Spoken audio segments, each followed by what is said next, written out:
All right, so I'm short ORS into the close. There was no time for a text or email alert. I picked up shares literally at 3:59.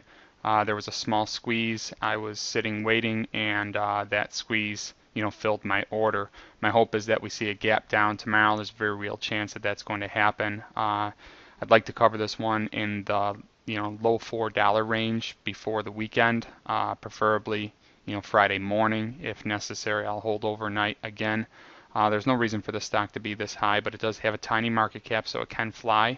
You can see a lot of shorts got squeezed in through here. We were long, earlier in the week. Obviously, I left a lot of money on the table. I think over $30,000 now, but you know me, I wouldn't have traded this whole run anyways from my buy on Friday. That's just the way I am. I take 10% and move on. So while I'd like to think, I could have experienced all these gains, it's not reality. When a stock moves up, usually I'm selling after 10%. Same would apply to the downside. I'd like to get $1 per share out of this one.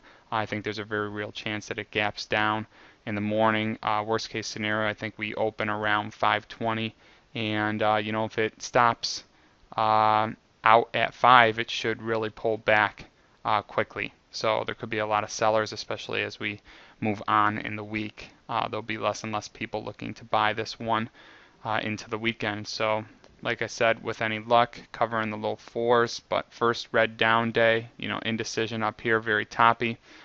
Clearly a good short opportunity from there to here, but I still think there's plenty of downside ahead of us. Indicators obviously are overextended, and you'd expect that after a stock moves from $1.45 to $7.29 in less than 2 weeks.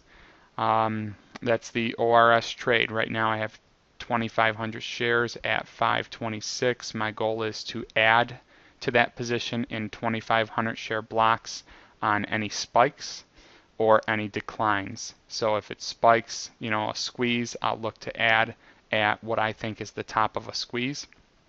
When it hits resistance, I'll look to fill an order there and take it back down.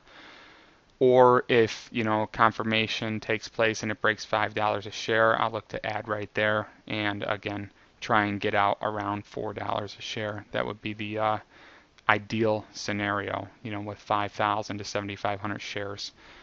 Okay, that's ORS. Play them while they're going up and short them while they're coming down. Like I said, shares are starting to become more available at brokers, so you'll have to look for shares.